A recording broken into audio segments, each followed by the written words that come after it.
ఎల్లుండి హైదరాబాద్కు అమిత్ షా. చేవెళ్ల బహిరంగ సభలో పాల్గొననున్న కేంద్ర హోంమంత్రి.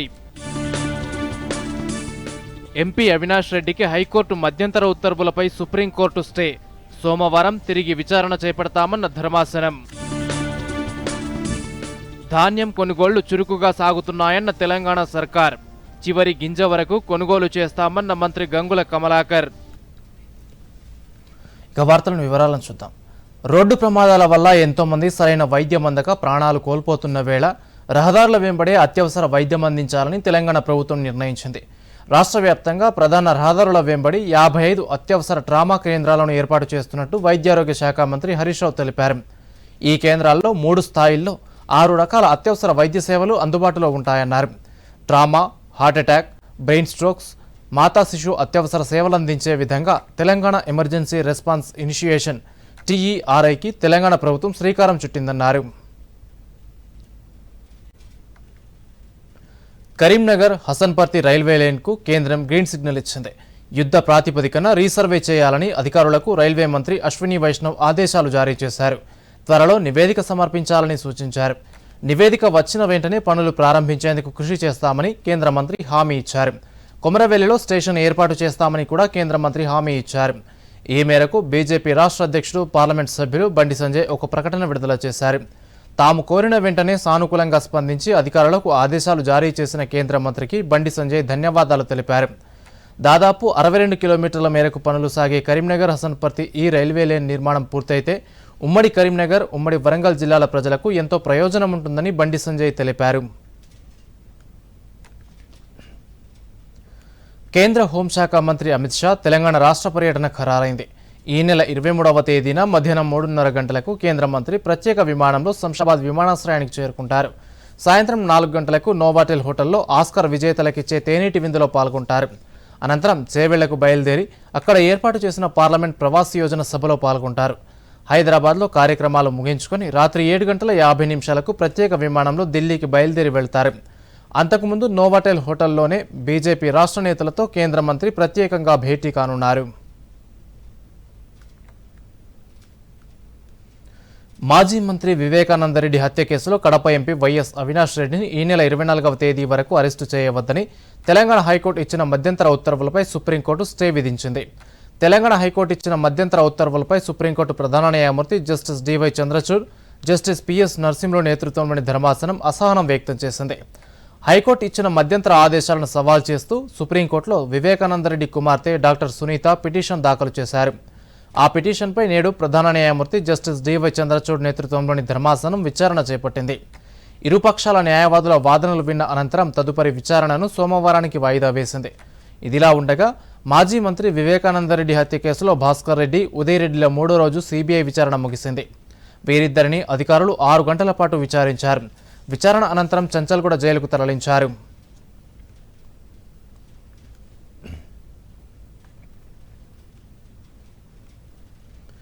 టీఎస్పీఎస్సీ పేపర్ లీకేజీ కేసులో మరో 2 అరెస్ట్ అయ్యారు. దీంతో ఇప్పటి వరకు ఈ కేసులో అరెస్టైన వారి సంఖ్య 19కి పెరిగింది. మహబూబ్ నగర్కు చెందిన తండ్రి కొడుకులు మైసయ్య, జనార్దన్లను సిట్ అరెస్టు చేసింది. కొడుకు కోసం 2 లక్షల రూపాయలు పెట్టి ఏఈ ప్రశ్నాపత్రాన్ని తండ్రి కొనుగోలు చేశారని సిట్ అధికారులు వెల్లడించారు. విచారణ నిమిత్తం రిమాండ్కు తరలించారు. మరోవైపు టీఎస్పీఎస్సీ ప్రక్షాళనలో భాగంగా ప్రభుత్వం 10 కొత్త పోస్టులను మంజూరు చేసింది. కమిషన్ అదనపు కార్యదర్శిగా, పరీక్షల కంట్రోలర్గా ఐఏఎస్ అధికారి బిఎం సంతోష్ను నియమించింది.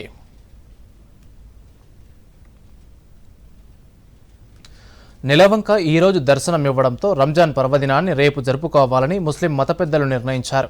నెల రోజుల పాటు కొనసాగిన రంజాన్ ఉపవాస దీక్షలు నేటితో ముగిశాయి. ఈ రోజు ఆఖరి శుక్రవారం సందర్భంగా ముస్లింలు పెద్ద సంఖ్యలో మసీదులు, ఈద్గాలలో జరిగిన ప్రార్థనల్లో పాల్గొన్నారు.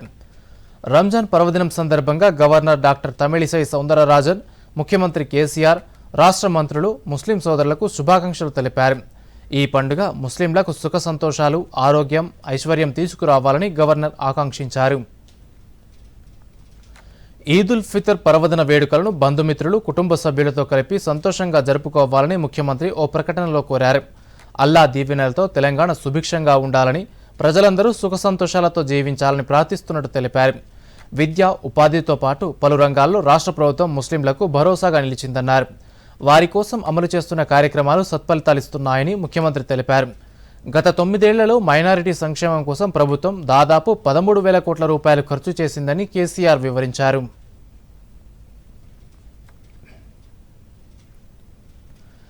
యాసంగి ధాన్యం సేకరణ చురుగ్గా కొనసాగుతోందని పౌర సరఫరాల శాఖ మంత్రి గంగుల కమలాకర్ తెలిపారు. ధాన్యం సేకరణపై కరీంనగర్లోని తన నివాసంలో ఉన్నతాధికారులతో సమీక్ష నిర్వహించారు. రైతులకు ఎలాంటి ఇబ్బందులు లేకుండా ధాన్యం సేకరణకు పౌర సరఫరాల శాఖ సర్వం సిద్ధం చేసిందన్నారు. రాష్ట్ర వ్యాప్తంగా నిన్నటి వరకు 1131 కొనుగోలు కేంద్రాలు ఏర్పాటు చేసి 90,000 మెట్రిక్ టన్నుల ధాన్యం సేకరణ జరిగిందని అధికారులు వివరించారు. రైతు పండించిన చివరి గింజతో సహా మద్దతు ధరతో కొనుగోలు చేసి రైతాంగాన్ని ఆదుకోవాలని ఆయన అధికారులకు సూచించారు. తెలంగాణలో బియ్యం ఉత్పత్తి 6 పెరిగిందని తెలిపారు. లక్ష్యం మేరకు ధాన్యం సేకరణ కోసం మొత్తంగా 7,031 కొనుగోలు కేంద్రాలు ఏర్పాటు చేయడంతో పాటుగా గన్నీ బ్యాగులు, మాయిశ్చర్ మిషన్లు, వేయింగ్ మిషన్లు, హమాలీలను సమకూర్చుకున్నామని, అకాల వర్షాల నేపథ్యంలో టార్పాలిన్లను సైతం అందుబాటులో ఉంచామని అధికారులు మంత్రికి వివరించారు. రైతులకు ఎలాంటి ఇబ్బందులు లేకుండా ధాన్యం సేకరణ పూర్తి చేయాలని రాష్ట్ర రవాణా శాఖ మంత్రి పువ్వాడ అజయ్ కుమార్ అధికారులను ఆదేశించారు. ఖమ్మం జిల్లాలోని తల్లాడ మండలం మిట్టపల్లిలో ధాన్యం కొనుగోలు కేంద్రాన్ని సత్తుపల్లి ఎమ్మెల్యే సండ్ర వెంకట వీరయ్య, జిల్లా కలెక్టర్ విపి గౌతంలతో కలిసి మంత్రి ప్రారంభించారు. ఈ సందర్భంగా పువ్వాడ అజయ్ కుమార్ మాట్లాడారు. వరి ధాన్యం కొనుగోలు కేంద్రాలను రైతులు సద్వినియోగం చేసుకోవాలన్నారు. పుష్కలమైన సాగునీరు, ఉచిత నాణ్యమైన విద్యుత్ అందించడంతో జిల్లాలో గతంలో కంటే వరి సాగు చాలా పెరిగిందన్నారు. అధికారుల అంచనాల ప్రకారం ఈ సీజన్లో సుమారు 4 లక్షల టన్నుల ధాన్యం కొనుగోలు కేంద్రాలు వచ్చే అవకాశం ఉందని చెప్పారు.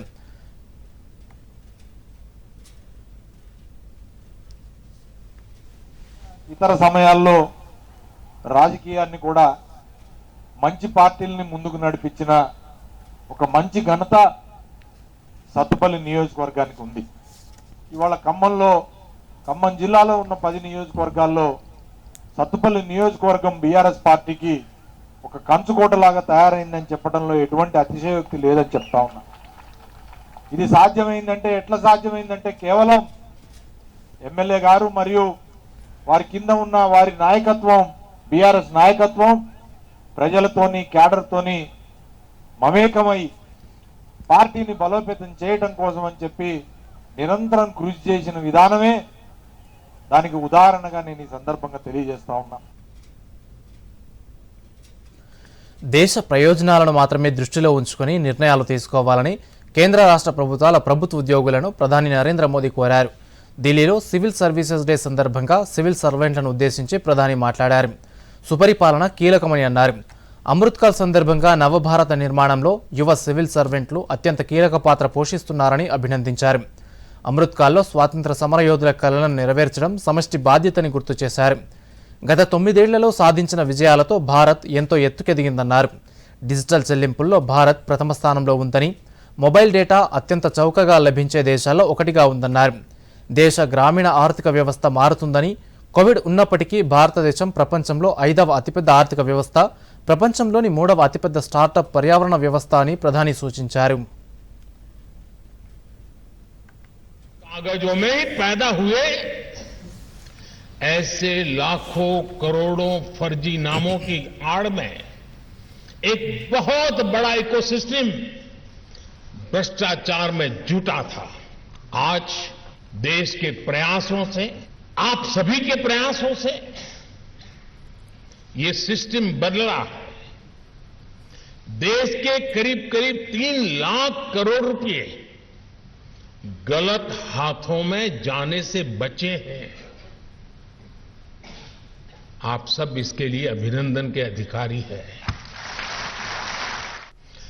विकसित भारत सिर्फ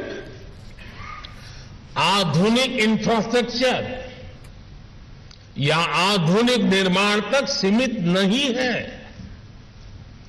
विकसित भारत के लिए आवश्यक है भारत का सरकारी सिस्टम हर देशवासी की आकांक्षाओं को सपोर्ट करे. विकसित भारत के लिए आवश्यक है भारत का हर सरकारी कर्मचारी देशवासियों के सपनों को सच करने में उनकी मदद करे. विकसित भारत के लिए आवश्यक है भारत में सिस्टम के साथ जो नेगेटिविटी बीते दशकों में जुड़ी थी वो पॉजिटिविटी में बदले। हमारा सिस्टम देशवासियों के सहायक के रूप में अपनी भूमिका को आगे बढ़ाए। నువ్వు బాడీగార్డ్వా ఏంటి? మరి నువ్వు మమ్మల్ని రక్షిస్తున్నావు. నువ్వు డాక్టర్వా ఏంటి? మరి మా ప్రాణాలు కాపాడుతున్నావు. నువ్వు టీచర్వా ఏంటి? నీ వల్లే మేం స్కూల్కి రాగలిగాం. నువ్వు కేవలం మరుగుదొడ్డివి కాదు, మా పేదవారి పాలిట గౌరవ నిలయానివి. इस शौचालय की बात करने में कभी झिझक होती, वो शौचालय आज देश की सोच का अहम हिस्सा हो गया। స్వచ్ఛ భారత్ ఆచరణతో రండి నవభారతం నిర్మిద్దాం. వార్తలకు పునఃస్వాగతం. ప్రధానమంత్రి నరేంద్ర మోదీ పాల్గొంటున్న ప్రతిష్టాత్మక మన్ కీ బాత్ 100వ సంచిక ఈ నెల 30వ తేదీన ప్రసారం కానుంది. ఈ సందర్భంగా దేశవ్యాప్తంగా అన్ని రాష్ట్రాలలోని గవర్నర్ అధికారిక కార్యాలయం రాజ్ భవన్లలో మన్ కీ బాత్ 100వ సంచికను ప్రత్యేకంగా ప్రదర్శించనున్నారు. ఈ కార్యక్రమంలో ప్రధానమంత్రి మన్ కీ బాత్లో ప్రస్తావించిన ప్రముఖులు పాల్గొంటారు. ఈ నేపథ్యంలో హైదరాబాద్లోని రాజ్ భవన్లో ఈరోజు మన్ కీ బాత్ 100వ సంచికపై సన్నాహక సమావేశం గవర్నర్ డాక్టర్ తమిళిసై సౌందరరాజన్ అధ్యక్షతన జరిగింది. ఈ సమావేశానికి కేంద్ర సమాచార ప్రసార శాఖకు చెందిన మీడియా సంస్థల ఉన్నతాధికారులు హాజరయ్యారు. పత్రికా సమాచార కార్యాలయం అదనపు డైరెక్టర్ జనరల్ శృతి పాటిల్, దూరదర్శన్, ఆకాశవాణి సంస్థల ఉన్నతాధికారులు ఈ సందర్భంగా 100వ సంచిక ప్రసారానికి జరుగుతున్న ఏర్పాట్లను గవర్నర్కు వివరించారు.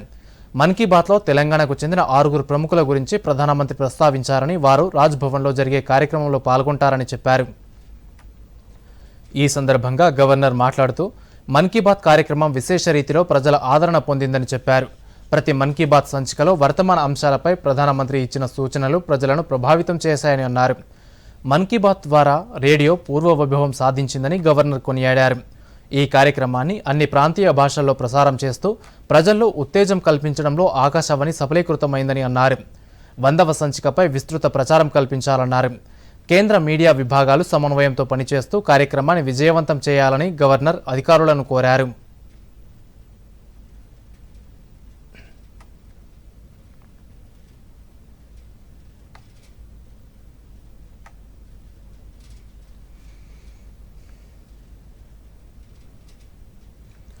సుడాన్లో చిక్కుకున్న భారతీయుల కోసం అత్యవసర తరలింపు ప్రణాళికలను సిద్ధం చేయాలని ప్రధాని నరేంద్ర మోదీ అధికారులను ఆదేశించారు.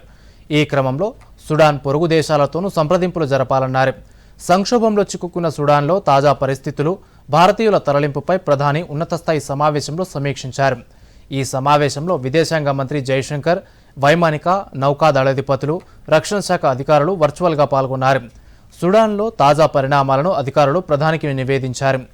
ఈ సందర్భంగా ప్రధాని మాట్లాడుతూ సుడాన్లో ఉన్న 3,000 మంది భారతీయులకు అవసరమైన సహాయాన్ని అందించాలని అధికారులను కోరారు. భారతీయుల భద్రతకు తీసుకోవాల్సిన చర్యలపై అధికారులకు దిశానిర్దేశం చేశారు. సుడాన్లో జరిగిన కాల్పుల్లో కేరళ వాసి మృతి చెందడం పట్ల ప్రధాని సంతాపం తెలిపారు.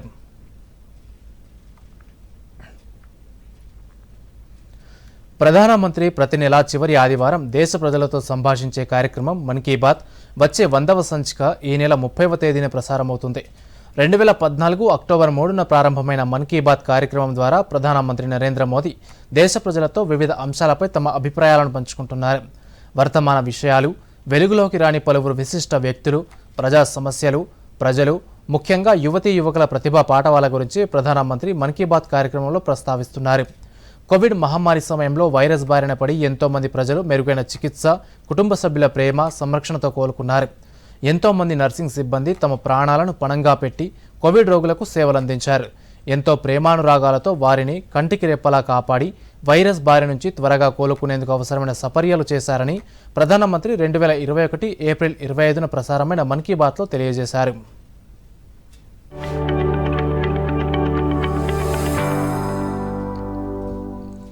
हम सब जानते हैं कि बीमारी में हमारे लिए अपने परिवार की देखभाल करना मानसिक तौर पर कितना मुश्किल होता है, लेकिन हमारे अस्पतालों के नर्सिंग स्टाफ को तो यही काम लगातार कितने ही मरीजों के लिए एक साथ करना होता है। ये सेवा भाव हमारे समाज की बहुत बड़ी ताकत है।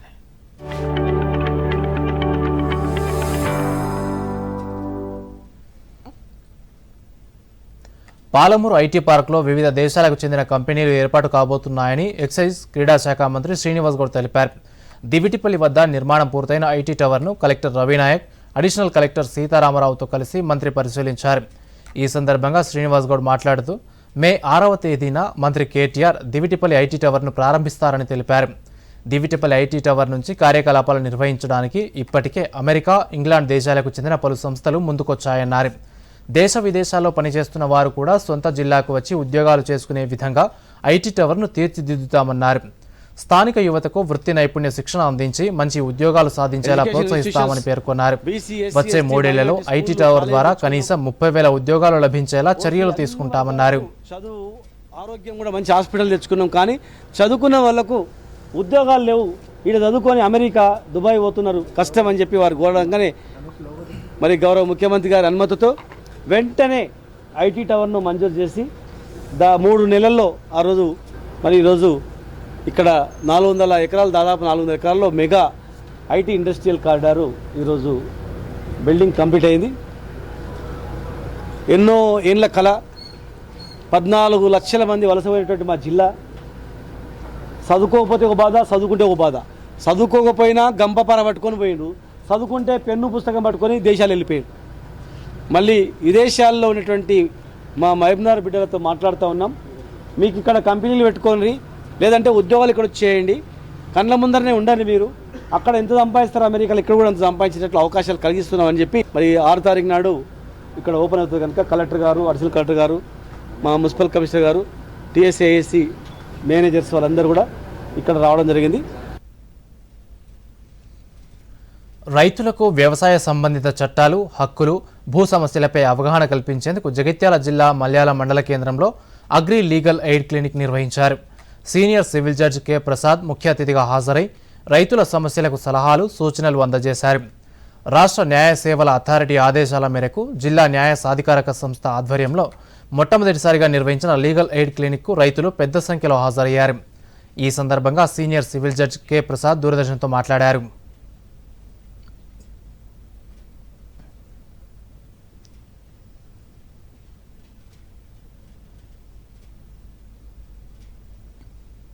ఈ కేంద్రం ద్వారా రైతులకు వారికి వ్యవసాయ చట్టాల గురించి మరియు అట్లాగే వాళ్ళు ఎదుర్కొనేటువంటి సమస్యల గురించి ఇక్కడ ఒక పిఎల్వి ఉండి వాళ్ళందరికీ కూడా వాళ్ళ ప్రాబ్లమ్స్ మీద అవగాహన కల్పించడానికి, లీగల్గా ఎట్లా వాటిని ఫైండ్ అవుట్ చేసుకోవడానికి ఈ కార్యక్రమాన్ని ఈ మన మల్యాల రైతు వేదిక ద్వారా ఈ లీగల్ ఎయిడ్ క్లినిక్ని ఓపెన్ చేసుకోవడం జరిగింది. దీని ద్వారా రైతులందరూ కూడా వారి వారి సమస్యలను పరిష్కరించుకుంటారని చెప్పేసి వారికి లీగల్గా వచ్చినటువంటి ప్రాబ్లమ్స్ని మా పిఎల్వీస్ వాళ్ళకి కరెక్ట్గా డైరెక్ట్ చేసి వాళ్ళ సమస్యలకు పరిష్కారం చూపిస్తారని ఆశిస్తున్నాను. రైతులకి సమస్యలు ప్రధానంగా ఇప్పుడు రెవెన్యూ రికార్డ్స్లో ఎంట్రీస్, అట్లాగే నకిలీ విత్తనాల కొని మోసపోతున్నారు.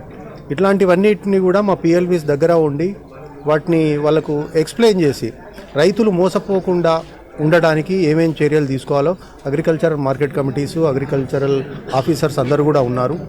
వారికి ప్రధానంగా రైతులకు వెన్నుదన్నుగా ఉండటానికి మాత్రమే ఈ లీగల్ ఎయిడ్ క్లినిక్ని ప్రారంభించుకోవడం జరిగింది. ఈరోజు న్యాయ సలహా కేంద్రాన్ని సర్పంచ్ సుదర్శన్ మాట్లాడుతూ అగ్రి లీగల్ ఎయిడ్ క్లినిక్ కార్యక్రమం రైతులకు ఎంతో ఉపయోగకరంగా ఉంటుందని తెలిపారు. నిత్యం రైతులు కొనుగోలు, అమ్మకాలలో అనేక సమస్యలు ఎదుర్కొంటున్నారని తెలిపారు. అందరూ నమ్మకంతో కొనుగోలు చేయడం, భూములు కొనుగోలు చేయడం కానీ ఇతరత్ర ఏ డాక్యుమెంట్లు లేకుండా, ఎలాంటి సరైన పత్రాలు లేకుండా మరి వాళ్ళు మోసపోవడం జరుగుతుందని, మరి దాన్ని నివారించడానికి ఈరోజు జడ్జి గారు ఈ సభను ఉద్దేశించి మంచి సలహా సూచనలు ఇచ్చినారు. నువ్వు ముంతవు కాదు, కానీ నువ్వు మా డబ్బులు ఆదా చేశావు. నీ కారణంగానే 5 లక్షల వరకు ఉచిత వైద్య చికిత్స లభించింది. నువ్వు కేవలం ఆయుష్మాన్ కార్డువే కాదు, మా నిరుపేదలకు జీవన కవచానివి.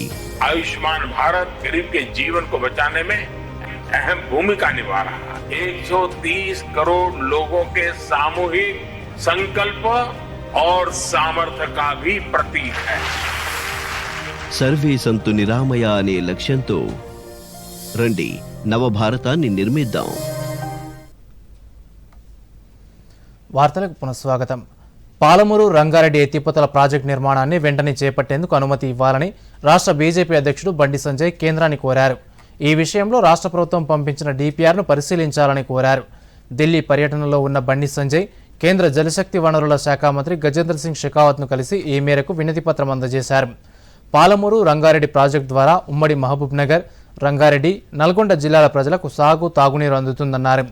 కృష్ణా జలాల వాటా కేటాయింపుల సమయంలో సీఎం కేసీఆర్ 299 టీఎంసీల నీటిని తెలంగాణకు కేటాయించేందుకు అంగీకరించి రాష్ట్ర ప్రజలకు తీవ్రమైన నష్టం చేశారని ఆయన ఆరోపించారు. కృష్ణా జలాల వాటాను పెంచి ఈ ప్రాజెక్టు నిర్మాణ పనులకు అనుమతి ఇవ్వాలని కోరారు. బండి సంజయ్ విజ్ఞప్తి పట్ల కేంద్ర మంత్రి సానుకూలంగా స్పందించారు.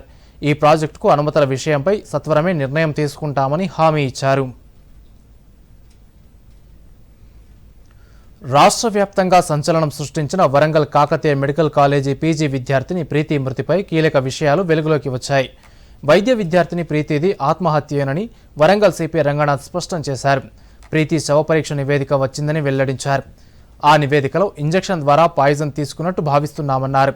మెడికల్ విద్యార్థిని ఆత్మహత్యకు సీనియర్ విద్యార్థి సైఫ్ ప్రధాన కారణమని, అతడి వేధింపుల వల్లే ఆమె ఆత్మహత్యకు పాల్పడినట్టు తెలిపారు. దీనికి సంబంధించి వారం 10 రోజుల్లో ఛార్జిషీట్ దాఖలు చేస్తామని సిపి రంగనాథ్ పేర్కొన్నారు. ఆల్రెడీ పోస్ట్మార్టం రిపోర్ట్ వచ్చింది. సూసైడ్ థియరీకి సంబంధించిన దాన్ని బలోపేతం చేస్తూనే రిపోర్ట్ ఇచ్చారు. సో పాయిజనింగ్ అనేది వచ్చింది. మనకు పాయిజన్ తోటి అంటే డెత్ డ్యూ టు పాయిజనింగ్ అనమాట. సో అందుకోసం దాన్ని బట్టి మేము ఛార్జ్షీట్ కూడా 306లోనే మేము ముందుకు పోతుంటాం. ఇంజెక్షన్ తోటి అనేది ఎందుకంటే ఇది ఇక్కడ మనకి చూస్తే కనుక ఫెంటనిల్ అనేది అది ఏదైతే ఇంజెక్షన్ ఉన్నదో బాడీలో అది ఆ ట్రేసెస్ వచ్చింది అక్కడ ఏదైతే ఉన్నదో. సో అందుకోసం అది రిపోర్ట్లో కూడా మనకు అదే ఇచ్చినారు. సో దాంతో తాగటం అనేది కాదు, అక్కడ ఇంజెక్షన్ అడ్మినిస్టర్ చేసుకున్నట్టుగా వస్తుంది. ఆ ఇంజెక్షన్ అయితే దొరికింది, ఇంజెక్షన్ ఉంది, ఆ సిరంజి ఉంది, నీడిల్ మనకి అక్కడ లేదు. నీడిల్ మరి అక్కడ పడేయటమా లేకపోతే ఇంకేమైనా జరిగిందా అనేది మనకి ఆ టైంలో జరిగిందనేది మనకి అది నీడిల్ ఒకటి లేదు కాబట్టి, బట్ ఏదో ఆ మిస్సింగ్ లింక్ ఉన్నది కాబట్టి అయినా కానీ కూడా ఆ చిన్నది నీడిల్ లేదు కాబట్టి మన కేసు అంతా మనం ఆపాల్సిన ఇదేం లేదు. దక్కిందంతా కూడా బాడీలో ట్రేస్ అవుతుంది. ఆ పరిస్థితులన్నీ కూడా అక్కడ చూపిస్తున్నాయి కాబట్టి ఆ టైంలో అయినది ప్రతిదీ కూడా మనం 100 స్టెప్స్లో 99 స్టెప్స్ మనం రీకన్స్ట్రక్ట్ చేసాం. నీడిల్ అనేది ఒకటి అక్కడ మనకి ట్రేస్ కాలేదు. నీడిల్ బహుశా ఏమైనా డస్ట్బిన్లో అక్కడ పడేసిందా ఏమనేది మనకు తెలియదు కాబట్టి. యువత సాధికారత కోసం ప్రభుత్వం పనిచేస్తుందని వెనుకబడిన వర్గాల శాఖ మంత్రి కొప్పుల ఈశ్వర్ పేర్కొన్నారు. ఇందుకోసం స్వయం ఉపాధి కింద పలు మార్గాల ద్వారా వారికి ఉపాధి కల్పిస్తున్నామని చెప్పారు. హైదరాబాద్లో క్రిస్టియన్ అల్పసంఖ్యాక వర్గాల యువతకు డ్రైవింగ్ లైసెన్స్ ఉన్నవారికి 78 కార్లు అందజేశారు. దీనివల్ల వారు సొంతంగా కార్లకు యజమానులు అవుతారని అన్నారు. సబ్సిడీపై వీటిని అందిస్తున్నామని చెప్పారు. ముఖ్యమంత్రి వెనుకబడిన వర్గాలకు, అల్పసంఖ్యాక వర్గాల వృద్ధికి అధిక ప్రాధాన్యత ఇస్తున్నారని అన్నారు. తెలంగాణలో దేశంలో ఎక్కడా లేని విధంగా సంక్షేమ పథకాలు కొనసాగుతున్నాయన్న మంత్రి ప్రతి అర్హుడికి పథకాలు అందిస్తామన్నారు. జంట నగరాల్లో యువత కోసం ప్రత్యేక పథకాలు రూపొందించామని చెప్పారు.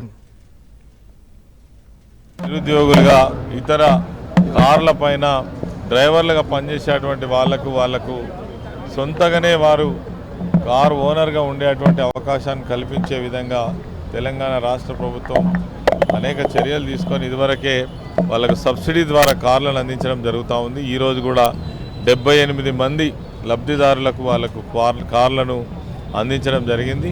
మరి వారు తెలంగాణ రాష్ట్ర ప్రభుత్వం అందిస్తున్నటువంటి ఈ యొక్క సహకారాన్ని ఆధారం చేసుకొని ఆర్థికంగా ఎదిగే విధంగా వాళ్ళు ముందుకు పోవాలని గౌరవ ముఖ్యమంత్రి కేసీఆర్ గారి యొక్క ఆకాంక్ష. రాష్ట్ర ప్రభుత్వం ఏర్పాటు చేసిన వరి ధాన్యం కొనుగోలు కేంద్రాలను రైతులు సద్వినియోగం చేసుకోవాలని అటవీ పర్యావరణ శాఖ మంత్రి ఇంద్రకరణ్ రెడ్డి కోరారు. నిర్మల్ జిల్లా లోకేశ్వరం మండలం రాజుల గ్రామంలో వరి ధాన్యం కొనుగోలు కేంద్రాన్ని మంత్రి ప్రారంభించారు. ఈ కార్యక్రమంలో Mudhol MLA Vithal Reddy, ZP chairperson Vijayalakshmi Reddy, collector Varun Reddy తదితరులు పాల్గొన్నారు. ఈ సందర్భంగా ఇంద్రకరణ్ రెడ్డి మాట్లాడారు.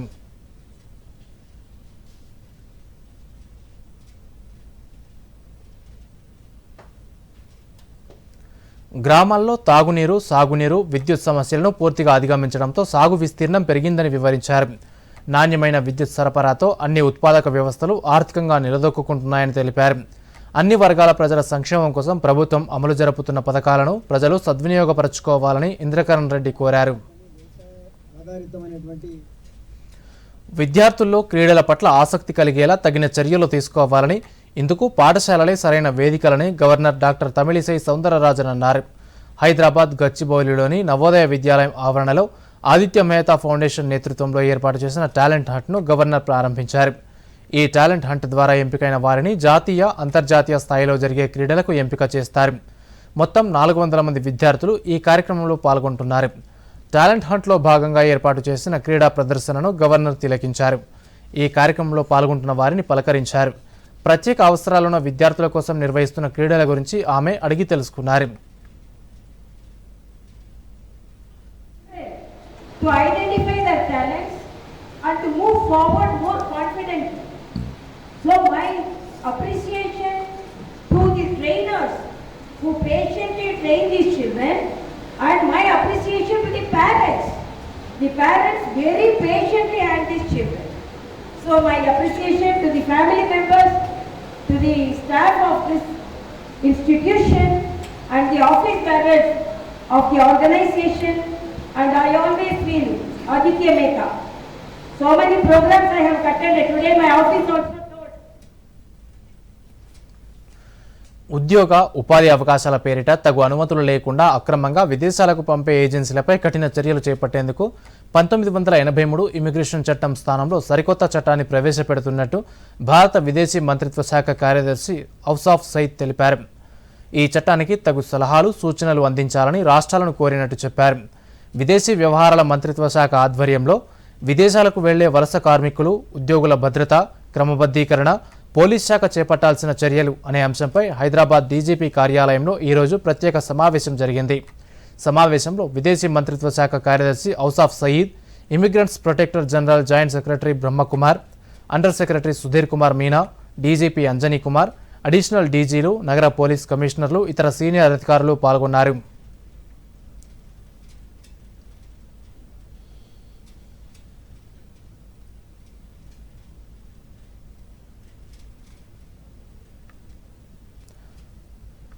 హైదరాబాద్ సనత్ నగర్లో 8 ఏళ్ల బాలుడి హత్య కేసులో మిస్టరీ వీడింది. బాలుడి హత్యకు పాల్పడిన హిజ్రా, ఫిజాఖాన్తో సహా 4 పోలీసులు అరెస్టు చేశారు. అమావాస్య నాడు బాలుడి హత్య జరగడంతో నరబలి అంటూ ప్రచారం జరిగింది. అయితే ఈ హత్యకు నరబలికి సంబంధం లేదని డీసీపీ శ్రీనివాసరావు స్పష్టం చేశారు. బాలుడి తండ్రికి హిజ్రాకు మధ్య ఉన్న గొడవల కారణంగా హత్య జరిగిందని వెల్లడించారు. అంతకుముందు సనత్ నగర్లోని అల్లావుద్దీన్ కోటిలో హత్యకు గురైన బాలుడు వాహిద్ కుటుంబ సభ్యులను మంత్రి తలసాని శ్రీనివాస్ యాదవ్ పరామర్శించారు. బాలుడి మృతి చాలా బాధాకరమని ఆవేదన వ్యక్తం చేశారు. ఘటనకు సంబంధించిన వివరాలను పోలీసులను అడిగి తెలుసుకున్నారు. దోషులు ఎంతటి వారైనా చట్టపరంగా కఠినంగా చర్యలు తీసుకుంటామని తలసాని స్పష్టం చేశారు. తెలంగాణ వ్యాప్తంగా వైద్య సేవలను మెరుగుపరుస్తున్నట్టు రాష్ట్ర శాసన సభాపతి పోచారం శ్రీనివాసరెడ్డి తెలిపారు. ప్రైవేట్లో లక్షల రూపాయల ఖరీదైన వైద్యాన్ని కూడా ప్రభుత్వ ఆసుపత్రుల్లో పేదలకు ఉచితంగా అందజేస్తున్నామన్నారు. కామారెడ్డి జిల్లా బాన్సువాడలోని సంగమేశ్వర కాలనీ చౌరస్తాలో 10 లక్షల రూపాయల వ్యయంతో నూతనంగా నిర్మించిన దుకాణ సముదాయాన్ని స్పీకర్ శ్రీనివాసరెడ్డి ప్రారంభించారు. ఈ సందర్భంగా ఆయన మాట్లాడుతూ హైదరాబాద్లోని నిమ్స్, గాంధీ, ఉస్మానియా ఆసుపత్రులను ఆధునీకరిస్తున్నామని, ఉస్మానియా లాంటి మరో 3 ఆసుపత్రులను నూతనంగా నిర్మిస్తున్నట్టు తెలిపారు.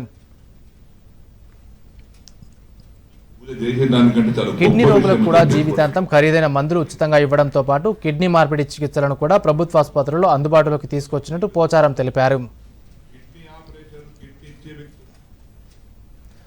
ప్రభుత్వం ఏర్పాటు చేసిన ధాన్యం కొనుగోలు కేంద్రాల్లో మద్దతు ధరకు ధాన్యం విక్రయించుకోవాలని విద్యుత్ శాఖ మంత్రి జగదీష్ రెడ్డి రైతులకు విజ్ఞప్తి చేశారు. సూర్యాపేట జిల్లా ఆత్మకూరు ఎస్ మండల పరిధిలోని కందగట్ల, గట్టికల్లు గ్రామాల్లో ధాన్యం కొనుగోలు కేంద్రాలను మంత్రి ప్రారంభించారు. ఈ సందర్భంగా మాట్లాడుతూ ధాన్యం కొనుగోలు కేంద్రాల వద్ద రైతులకు అన్ని మౌలిక వసతులు కల్పించామని అధికారులను మంత్రి ఆదేశించారు.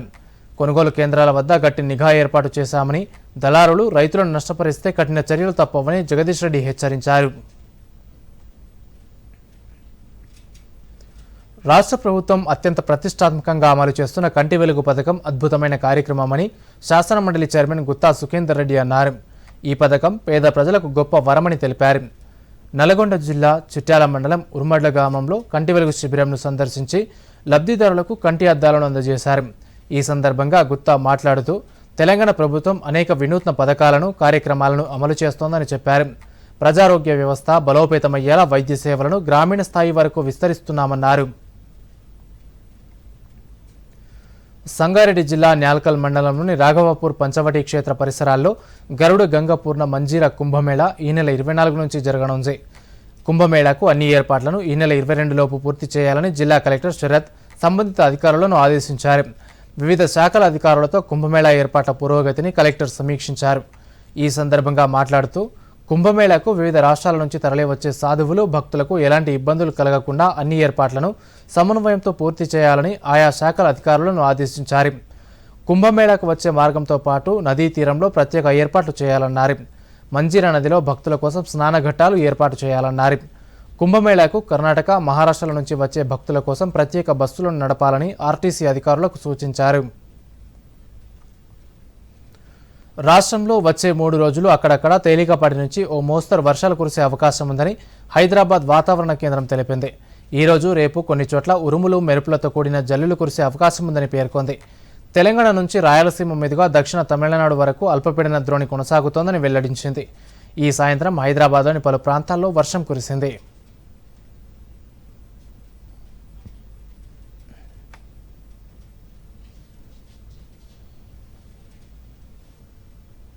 ఈ వార్తలు ఇంతటితో సమాప్తం.